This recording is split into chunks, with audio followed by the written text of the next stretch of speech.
श्री श्री राधे। मेरे चैनल पे आपका खूब स्वागत है। फ्रेंड्स, यहाँ पे ना जो पितृपक्ष है शुरू हो चुका है और पितृपक्ष का जो समय है 16 दिन। इन दिनों में जो है श्राद्ध पक्ष होता है और इन दिनों में अगर आप जो है 16 दिन बहुत ही भक्ति भाव से अपने पितृजनों की सेवा करते हैं, उनके लिए दान करते हैं, उनके लिए कोई भी एक नियम लेते हैं ना, तो इससे आपके पितृगण आपसे बहुत ज़्यादा से खुश होते हैं और वो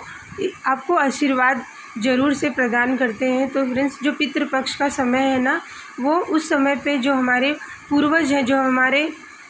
पितृगण हैं, वो इस धरती को छोड़ के जो चले गए हैं और उनसे वो जो हमें कुछ दे के गए हैं, चाहे अपना नाम दिए हैं, चाहे संस्कार दिए हैं, रहने के लिए जो इतने सब कुछ छोड़ के गए हैं ना, उन सब को हमें उनसे जो कुछ भी मिला है ना, उन सब की उनका आशीर्वाद हम पे बना रहे। तो इसके लिए फ्रेंड्स जो है हमें श्राद्ध का पक्ष जो होता है वो साल में आता है और इन दिनों ये 16 दिनों में अगर आप उनका ध्यान करते हैं और उनका नाम लेते हैं या फिर उनकी बातें करते हैं ना, उन्होंने जीवन में आपके साथ जितने दिन भी थे वो उनकी अच्छी यादों को आप याद करते हैं ना, तो इससे आपके पितृगण आपसे बहुत खुश होते हैं और आपको अपना आशीर्वाद देते हैं। तो फ्रेंड्स, इन पितृपक्ष के समय पे ना आपको उनके लिए भी जो है थोड़ा बहुत कुछ जो है उनकी सेवा ज़रूर से करना चाहिए, क्योंकि जो पितृगण है ना वो श्राद्ध पक्ष के समय पे वो धरती पे आते हैं और 15 दिन 16 दिन ही धरती पे रह के हमारे बीच जो है वो आके आपसे सेवा के भाव से आते हैं। आपको वो देखते हैं और वो जो भी आप उनका नाम ले रहे हैं या फिर उनको याद करके उनको भावुक हो रहे हैं ना, तो इससे वो आपको बहुत ज़्यादा से आपको इतना वो खुश होते हैं ना कि वो आपको आशीर्वाद के रूप में कहते हैं कि आप खूब फलो फूलो, खूब जीवन में तरक्की करो, आगे भगवान जो भी आपकी इच्छाएं हैं वो पूरी हो। इतना कुछ हमारे पितृगण जो है वो हमें आशीर्वाद देते हैं। लेकिन अगर पितृपक्ष के समय पे या और दिनों में हम उनको, जैसे अमावस का समय होता है ना, ये सब चीज़ इस समय का समय जो होता है फ्रेंड्स वो हमारे पितृगणों के लिए होता है। तो ये श्राद्ध पक्ष है, इतना अच्छा समय है आपके पितरों के किस भाव किस कारणवश से किस मोक्ष को प्राप्त हुए। तो इस समय के लिए ना फ्रेंड्स आप उनको जिस कारण की वजह से भी इस दुनिया से किसी मनोकामना को पूर्ति नहीं कर पाए और किस भाव से वो चले गए ना, तो इस समय के लिए फ्रेंड्स उनसे ना आपको आशीर्वाद लेने का समय है। तो आप उनके लिए ना कुछ नहीं कर सकते तो एक छोटा बहुत एक नियम ज़रूर से लें। तो सबसे पहला नियम फ्रेंड्स हमें पितृपक्ष के 16 दिनों में ज़रूर से लेना चाहिए कि हमें सुबह सवेरे जो है सूर्य उदय होने से पहले उठना चाहिए। अपने घर की जो दहलीज होती है उसमें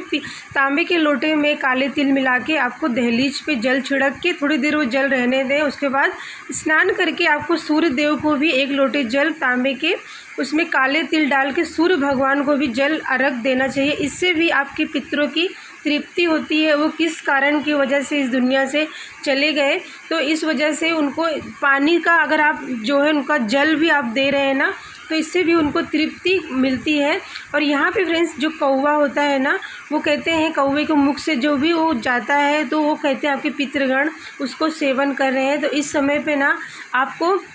मीठी जो रोटी होती है, चाहे वो चावल हो, चाहे वो मीठे पराठे पूड़ी हो ना, आपको कौवे के लिए ज़रूर से निकालना चाहिए। अपने रसोई घर से ना आपको जो है गौ माता के लिए 2 रोटी निकालनी चाहिए और उन दोनों रोटियों पे घी लगा के भूरा या गुड़ रख के ना आपको गौ माता को जो है खिलाना चाहिए। कहते हैं गौ माता जब वो खाती हैं ना, तो इससे आपके पितृगण खुश होते हैं। किसी भूखे को अगर आप कुछ खाना दे रहे हैं या किसी जानवर की सेवा कर रहे हैं ना, तो इससे भी कहते हैं पितृगण को किसी भी रूप में वो धरती पे आके रहते हैं और आपसे सिर्फ सेवा के भाव से आते हैं फ्रेंड्स। वो आपको अपना आशीर्वाद देने के लिए आते हैं। आप उनको याद कर रहे हैं, आप उनको सोच के भावुक हो रहे हैं। उनके जितने दिन भी आपके बीच रहे ना, वो अच्छी यादें उनसे याद करके आप जब उनको याद करते हैं, इससे वो बहुत ज़्यादा से प्रसन्न होते हैं और आपको अपना आशीर्वाद देते हैं। और तो फ्रेंड्स इस 16 दिनों में ना आपको ज़रूर से इस जो मैंने बताया ये आप ज़रूर से करें।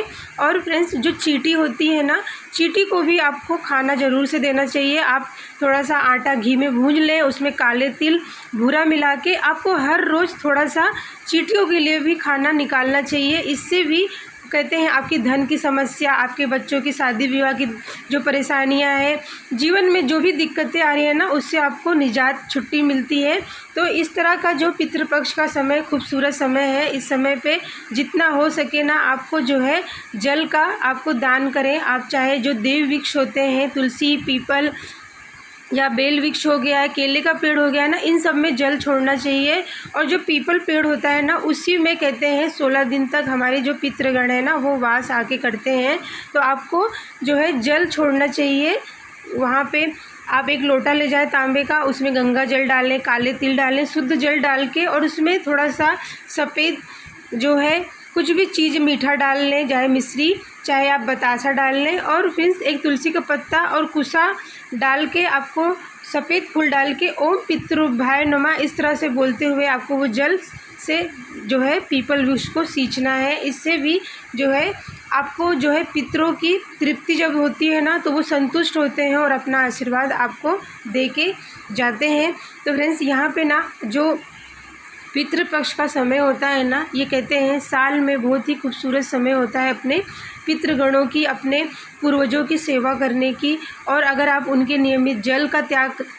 दान कर रहे हैं, चाहे आप किसी देव वृक्ष में डालें या फिर आप किसी को प्यासे को पिला रहे हैं, और अन्न का जो दान कर रहे हैं ना, जो भी चीज़ें उनको पसंद थी आप उनको बना के किसी को खिला रहे हैं ना, तो उनके मुख तक हो जाती है। और संध्या के समय फ्रेंड जब अंधेरा हो जाता है ना, तो अपने घर की दहलीज जो होती है वहाँ पे थोड़ा सा सूखा आटा रखें, वहाँ पे काले तिल रखें, और उसके बाद एक फूल और कुछ जो सफ़ेद बतासा होता है वो रखें, और एक दीपक जो है अगर आप वहाँ पे रख के आप जो है दान करते हैं ना, तो इससे भी कहते हैं पितरों के जहाँ पे हम उनके लिए उजाला कर रहे हैं ना, तो इससे भी वो उनके जीवन में जब उजाला, हम इस दीप दान करने से हमारे जीवन में जो अंधकार है वो दूर होता है। तो ये दीपक आप अपनी छत पे भी जो लगा सकते हैं, जैसे ऊंचे स्थान पे आपके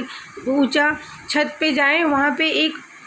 जो दीपक ले लें, मिट्टी का ले लें या फिर कोई भी पात्र का आप दीपक लेके आपको उसमें लंबी बाती लगानी है, सरसों का या तिल का तेल डाल लें, और फिर वहाँ पे एक सफ़ेद फूल, बतासा और काले तिल दीपक के अंदर ज़रूर से डाल के आपको दक्षिण दिशा की तरफ वो दीपक रख के आपको जलाना है। और उनसे प्रार्थना करना है कि जीवन में जो भी परेशानी है वो सब खत्म हो और आप अपना हमें आशीर्वाद दें, ताकि हमारे जीवन में वो प्रकाश, वो उजाला फैले, और अपने जो भी यहाँ पे जो कुछ भी है आपके दिया हुआ, आपके संस्कार हो, आपका नाम है, वो आगे बढ़ता रहे। तो इतनी प्रार्थना ना अपने पितृगणों से ज़रूर से करना चाहिए। और फ्रेंड्स, जो पितृपक्ष का समय है ना, इस समय पे आपको किसी का भी दिल नहीं दुखाना चाहिए। आप कुछ नहीं कर सकते, तो अगर आप फ्रेंड्स किसी का दिल भी ना दुखाएं, चाहे कोई बच्चा हो या जो हमारे बूढ़े होते हैं ना, बड़े बूढ़े होते हैं,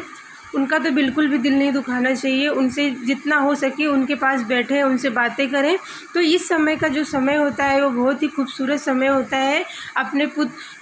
जो पूर्वजे हैं ना वो चले गए हैं, उनको याद करके, उनकी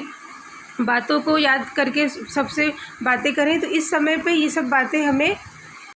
तो मीन्स यहाँ पे ना जो पितृपक्ष समय चल रहा है, तो इस समय पे आपको कोई भी एक नियम ज़रूर से लेना चाहिए। तो आपके जो पितृगण है ना, उनका आशीर्वाद आपको ज़रूर से मिलता है, और आपके जीवन में जो पितृदोष है ना, उससे भी आपको छुटकारा मिलता है, और उनसे आशीर्वाद लेके आपके जीवन में जो भी समस्याएं हैं ना वो ख़त्म होती हैं। तो इस तरह से आपको जो पितृपक्ष के 16 दिन होते हैं वो कोई भी एक नियम ज़रूर से लें। तो मिलती हूँ मैं आपको अगली वीडियो में, तब तक के लिए जय जय श्री राम।